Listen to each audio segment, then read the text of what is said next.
How was retirement been treating you so far? It's been awesome. You know, we're having a great time. The food's good here. Everybody seems to love the sport of mixed martial arts. I got to see some of the gyms around town, and I actually got my foot ran over by a car, which is interesting, but it didn't break, so it's a blessing in disguise. Yeah, I wanted to ask you about that. What happened with the car? We were at a gym. We just finished up our workout. It was around 11 o'clock at night, and there was, 6 of us standing there on the side of the road, and there weren't any cars coming when I was standing there, and just took one little step, and apparently a car had come onto the road. It's the only car on the road, and it must have been texting and driving or something. It ran right into me and ran over my foot, and I kind of went onto the top of the car. But I thought it was broken at first, but I shook it off, and it was just a deep bruise. So it's all bruised up here on the top, and then on the bottom. And I'm fine. I've been working out and having a good time, getting my guys ready. And how did that? I mean, that was a freak incident, right? When did that happen? It was a freak accident. I don't know what the heck. I mean, it was the first day I got here. It was literally, the first night of working out. Okay. Now just talking about Team Alpha Male, now you get more time to spend building your brand, building your gym. So how has it been just bringing up the fighters, the new guys, the new blood into the sport of MMA? It's been awesome. We have a lot of really talented fighters. I think our team's growing. We have like 60 some odd fighters. I think we have 20 something that are in the UFC. On this event, we have Urijah Faber from Japan, and we have Song Yadong from China. And both, we love those guys. Hardworking guys, a lot of personality, and some tough opponents, but good opponents for them as well. Yeah. So just to ask you that, your presence has been growing. Your reach has been growing now in Asia. So how gratifying is it to start Team Alpha Male, build it up, and now seeing it kind of spread its wings? It's awesome. We started very humble beginnings, and there's a couple different things I'm focused on while I'm out here. One thing that's really cool is we're doing the UFC gym that is now going to expand into Singapore, and I've always been a big proponent of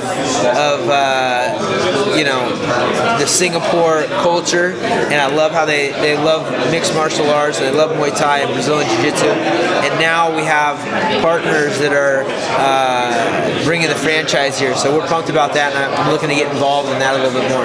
And what are the projects that you're working on, except for your gym and your personal brand? But what other projects are you working on at this point? I've got a lot of business stuff that I'm working on. Of course, the gym and the team is one.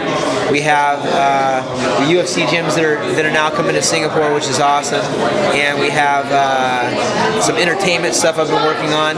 Just in a movie with The Rock, small part, and producing a couple other little movies that we're just getting going on. I'm putting some of my fighters in those movies. So it's a combination of mixed martial arts, the business side of things, and entertainment. It's all kind of hand in hand. And you recently talked about if you came out of retirement, you'd want to fight Dominic Cruz. No, I said I didn't want to fight Dominic Cruz. I said I already fought him. I'd like to fight whoever's the best. Whoever's the best. So, and you're training, you're obviously in shape. Is that something that's at the back of your mind, maybe coming out of retirement for one more fight? Not necessarily, but I train twice a day since I've been here in Singapore. It's just kind of that's my habits. I feel like I'm in great shape, but it's not like my goal to come out of retirement. No, it's not like my focus. Okay, and the upcoming fight, obviously the biggest fight for Team Alpha Male is Cody against Urijah. How do you see that fight going now? What are your thoughts on the first fight itself? The first fight, I knew it was going to be competitive. I know TJ very well. I know Cody very well. I've seen them for a long time be head-to-head and tit for tat in the gym. So, it kind of went as expected. A close fight. Cody was winning the first round, landed a big punch, almost finished, and TJ showed a lot of heart, came back in the second, and was able to land his offense. So I think it'll be a similar fight. I think these guys are pretty evenly matched. It'll come down to the day. Cody landed the offense first and did the damage, and TJ did the second. I think that's going to be the same case this next time, but hopefully Cody will get the finish. And one of the most overused cliches in MMA is having that puncher's chance. Do you think this, more than any other fight, kind of represents that, having a puncher's chance? I mean, that's kind of something that's reserved for guys that are counted out but have a puncher's chance. They say, oh, what about Floyd coming into mixed martial arts against the top guys? He has a puncher's chance. The chances are not good because of the wrestling, the jiu-jitsu, everything else. But that's usually reserved for guys that are outmatched on one side, and they're like, oh, he's going to get beat up, but he does have a puncher's chance. Where this is a very evenly match, I think each piece of offense is going to count. The pace, the positioning, a small mistake could be the difference in the fight, and we're not looking to make any mistakes. And as you say, in the first fight, Cody had TJ rocking in the first round, rocked him. Do you think the fight could have been different had the capitalization on that situation been different? Yeah, possibly, and had he not rocked it, maybe he would have been a little more cautious the second time around. So I don't really know. It's hard to say the ifs, ands, or buts about a situation, but it's pretty apparent that these guys are both very dangerous and they both want it a lot. It's going to come down to the day. Okay, and after UFC Singapore, what's next for you? Where are you going next? After UFC Singapore, I'm going back home. We have a busy schedule this next month and a half. We have Boise, we have Chad Mendez returning, and Sage Northcutt, Darren Elkins, and Rick Glenn that are there. We have Jamie Moyle that's fighting in Las Vegas, and we have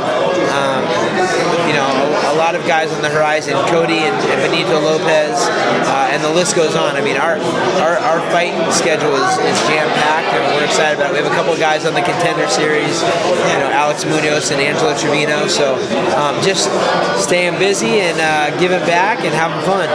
So one last thing, since you brought up Chad Mendez's name, is he now motivated more than ever just to come back and prove a point to the world? I feel like he is, and Chad's a guy that's a very optimistic guy. He loves life, but I've seen a new interest and a new passion for the sport.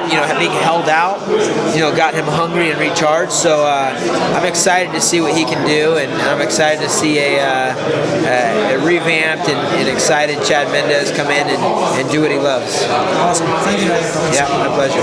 Can I ask you